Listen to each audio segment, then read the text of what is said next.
여러분 안녕하십니까? 10월 29일 화요일 넘치는 우리 교회 매일 묵상 시작하도록 하겠습니다. 오늘 본 말씀은 시편 107편 1절부터 22절까지 말씀입니다. 어제 본문까지 해서 예레미야 애가가 끝났습니다. 슬픈 노래, 슬픈 노래, 슬픈 노래. 그러나 그럼에도 불구하고 우리에게 소망을 주시는 하나님에 대해서 한번 살펴보았습니다. 이제 오늘부터 3일 동안 시편을 묵상하고요. 그 다음에 이제 11월 달 되면은 디모데 전후서, 호세아, 아모스, 말라기 이렇게 아마 될 것 같습니다. 요런 그 소선지서들이 어렵긴 하지만 우리가 그동안 잘 묵상하지 않았던 혹은 다 읽지 않았던 책들이기 때문에 꼼꼼하게 묵상을 해보면 우리에게 큰 도움이 될 거라고 생각합니다. 막간에 이렇게 시편을 묵상하게 됐는데 오늘 시편은 여호와께 감사하라 라고 이렇게 시작하고 있습니다. 그러니 오늘 이 말씀 묵상하시면서 우리가 감사할 이유는 무엇인가, 그리고 우리는 그렇게 감사하며 살고 있는가에 대해서 한번 살펴보고자 합니다. 1절 말씀에 보면요, 여호와께 감사하라, 그는 선하시며 그 인자하심이 영원하미로다, 이렇게 얘기합니다. 왜 감사해야 하냐면 하나님은 선하시고 인자하심이 영원하기 때문입니다. 근데 우리가 예레미야 애가나 예레미야나 또 그 밖에 다른 앞에 책들을 쭉 묵상했을 때 선하시고 인자하신 하나님보다는 진노하시고 저주하시고 멸망시키시는 하나님의 모습을 더 많이 봤습니다. 요 근래엔 그랬죠. 그럼에도 불구하고 여호와는 선하시며 인자하신 하나님이라고 또 이 시편은 노래하고 있는 겁니다.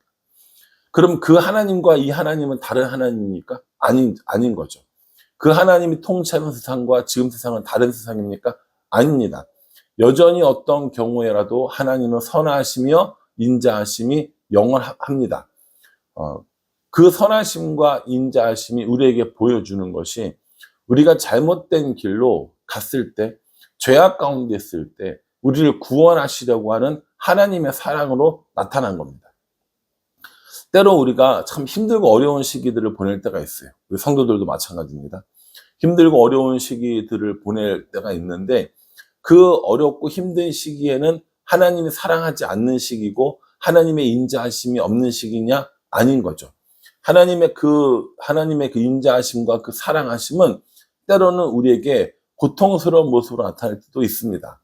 그럼에도 불구하고 여전히 우리를 향한 사랑의 모습을 보여주신 하나님이라는 거죠. 예를 들어서요, 자녀들을 야단을 치거나 혹은 체벌을 해야 될 때가 있잖아요. 여러분, 부모로서 아이들을 야단칠 때 아이들을 야단치는 마음이 어떠합니까? 그 아이가 잘 되기를 바라는 마음으로 야단을 치십니까? 아니면 내가 너를 없애버리겠다 이런 마음으로 야단치십니까? 당연히 우리 아이가 더 잘 되고 올바르게 자라기 원하는 마음으로 야단을 칩니다. 간혹 잘못된 사랑으로 인해서 이 사회 뉴스가 되는 경우들이 있지만 그건 일반적인 경우가 아니고요. 보통의 일반적인 부모님들은요, 자녀들이 잘 되기 위해서 야단을 치고 또 규율을 정하고 때로는 체벌도 하게 되는 것이죠. 그러니까 이 하나님의 인자하심과 하나님의 선하심은 특정 시대, 특정 사람에게만 있는 것이 아니라 우리 모두에게 해당되는 이야기라고 보시는 게 맞습니다. 하나님께서 우리를 어떻게 사랑하시는지 2절부터 9절까지 쭉 나오거든요. 거기 한번 제가 볼게 한번 보십시오. 2절에는요, 대적의 손에서 속량하신다고 그랬어요. 3절에서는요, 동서남북 각 지방으로부터 모으셨다라고 이렇게 얘기합니다. 또 6절에도 그들의 고통에서 건지셨고, 7절에 바른 길로 인도하셨고, 또 9절에 영혼의 만족을 주시고 채워주셨다라고 이렇게 얘기하셨다는 거죠. 그러니까 하나님께서 우리를 보호해 주시고 인도해 주시고 공급해 주심을 우리에게 보여주고 있는 겁니다. 우리는 아니라고 하나님이 우리를 고통스럽게 하셨다고 이야기하지만 하나님은 그럼에도 불구하고 여전히 우리를 속량하시고 모으시고 건지시고 인도하시고 만족을 주시고 채워주시는 분이라는 거죠. 속량이라는 것은 죄를 없이 한다라는 의미를 가지고 있습니다. 그러니까 하나님께서 우리에게 이렇게 해 주심에도 불구하고, 우리를 인도하시고 보호해 주심에도 불구하고 사람들이 고통당하는 이유가 뭐냐? 10절에 사람이 흑암과 사망의 그늘에 앉으며 곤고와 쇠사슬에 매임은, 이렇게 얘기하죠. 이렇게 고통당하는 이유가 뭐냐? 흑암과 사망의 그늘과 곤고와 쇠사슬에 매이게 되는 이유가 뭐냐? 11절에 하나님의 말씀을 거역하며 지존자의 뜻을 멸시함이라 라고 얘기합니다. 사람들이 이렇게 매이게 된 이유는 지존자의 뜻을 거역하고 지존자의 말씀을 거역하고 멸시하기 때문이다 라고 이렇게 얘기하죠. 그러니까 하나님이 우리에게 말씀하신 것들을 우리가 멸시하고 거역했기 때문에 우리의 그 죄로 말미암아 우리가 매임받게 되었다라는 것이죠. 그래서 하나님은 어떻게 하시냐면 그들을 고통스럽게 하십니다. 그들에게 고난을 주는 거죠. 그러니까 그 고난이 너희들 맛 좀 봐라, 이런 고난이 아니라 그들이 하나님 말씀을 거역한 것, 하나님 말씀을 멸시한 것을 다시 돌이키기 위함이라는 거예요. 그래서 하나님께서 고통을 주시면 그들의 마음이 겸손해집니다. 12절에요.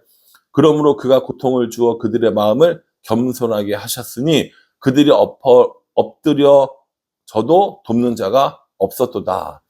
고통을 주니까 그들의 마음이 겸손해지는 거예요. 아, 내가 이거 할 수 있는 게 아니구나. 아, 내가 잘못했구나. 라고 깨닫게 하는 것이죠. 그렇게 하고 난 다음에 하나님께 사람들이 부르짖게 되는 겁니다. 13절에요. 이에 그들이 그 환난 중에 여호와께 부르짖음에 그들의 고통에서 구원하시되, 이렇게 얘기하죠. 그러니까 어떤 내용인지 아시겠죠? 하나님은 우리를 인도하시고 보호하시는 하나님이세요. 그러나 사람들이 하나님의 말씀을 멸시하고 그 뜻을 거역함으로 말미암아 하나님께서 그들을 돌이키게 하기 위해서 고통을 주신다는 겁니다. 그 고통을 통하여 사람들은 겸손을 배우게 되고 하나님께 부르짖게 되고 그 부르짖는 사람들을 하나님께서 구원하신다라고 보시는 겁니다. 이 말씀은 우리에게 참 소망이 됩니다. 그리고 우리들의 까닭없어 보이는 고통에도 답을 줄 수 있습니다. 우리는 왜 이렇게 고통당하고 있는 걸까? 우리는 왜 이렇게 어려운 걸까? 우리가 혹여라도 하나님의 말씀을 멸시하거나 하나님의 말씀을 거역하기 때문에 생긴 것은 아닌지 우리가 돌아볼 필요가 있습니다. 주의할 건요, 이걸 다른 사람에게 적용하면 안 돼요.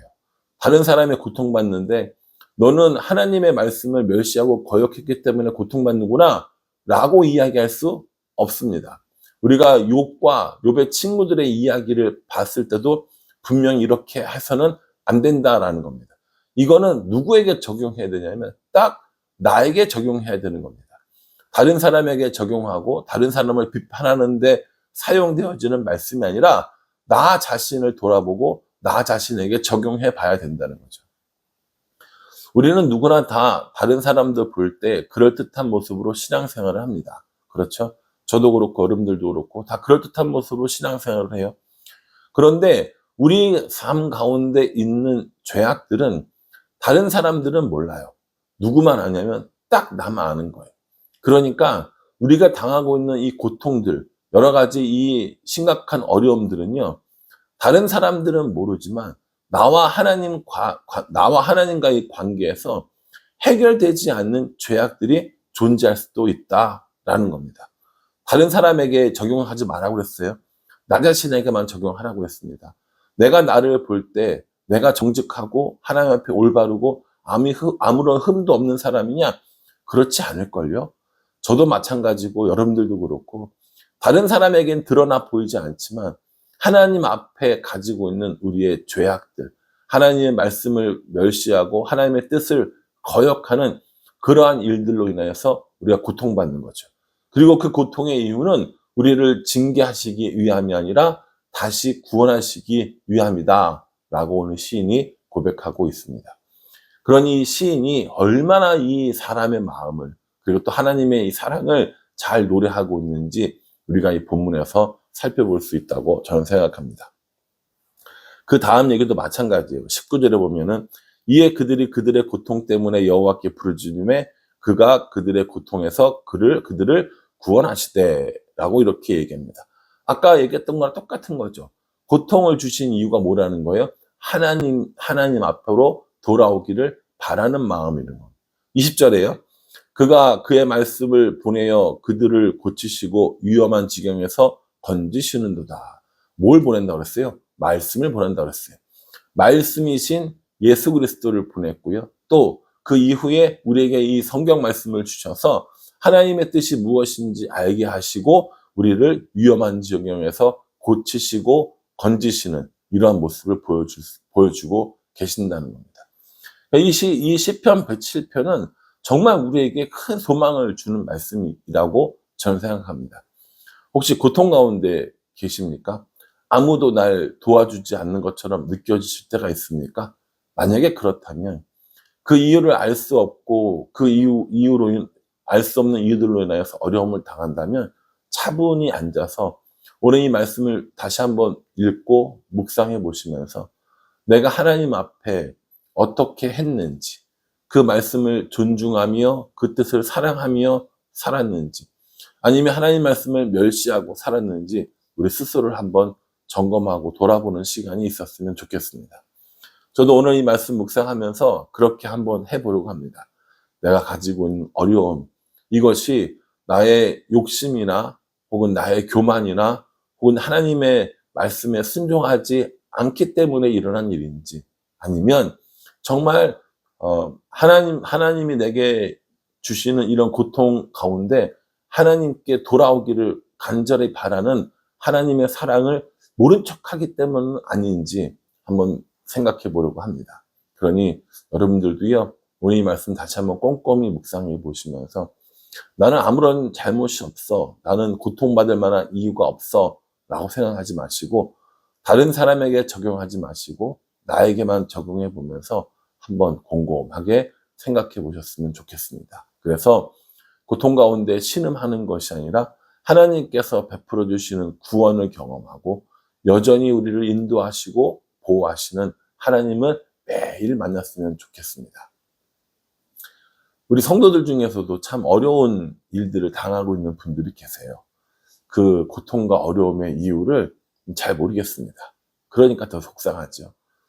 그러니 우리 모두가 정말 가만히 다른 거 생각하지 말고 하나님을 묵상하면서 하나님, 제가 당하는 이 고통의 이유가 뭔지, 혹여 하나님 말씀을 멸시하고 하나님의 뜻이 거역해서 그런 것은 아닌지, 이 고통에서 어떻게 해야 다시 하나님께 돌아갈 것인지 하나님께 묻고 또 답을 얻고, 그래서 우리를 고통스럽게 하시는 하나님을 경험하는 것이 아니라 우리를 인도하시고 보호하시는 그 하나님만 날마다 경험하면서 날마다 그 하나님과 동행하면서 살아가는 우리 모두가 될 수 있기를 주님의 이름으로 축복합니다. 기도하겠습니다. 하나님, 고통 가운데 어려움 가운데 있는 우리들의 삶의 시기들이 있습니다. 그때 하나님을 원망하고 세상을 원망하고 사람들을 원망하며 살아가는 것이 아니라 우리의 잘못은 무엇인지 하나님의 말씀을 멸시하고 그 뜻을 거역하면서 살아갔던 것은 아닌지 우리 자신들 돌아보게 도와주시고 다른 사람들에게 이 말씀을 적용하는 것이 아니라 나에게 적용하여 고통 주시는 하나님이 아니라 우리를 사랑하시고 인도하시고 보호하시는 그 하나님을 만나서 회복할 수 있도록 은혜 베풀어 주시옵소서. 예수님의 이름으로 기도합니다. 아멘. 여러분, 이 말씀이 저와 여러분 모두에게 위로가 되는 그런 말씀이 되기를 간절한 마음으로 기도하겠습니다. 감사합니다.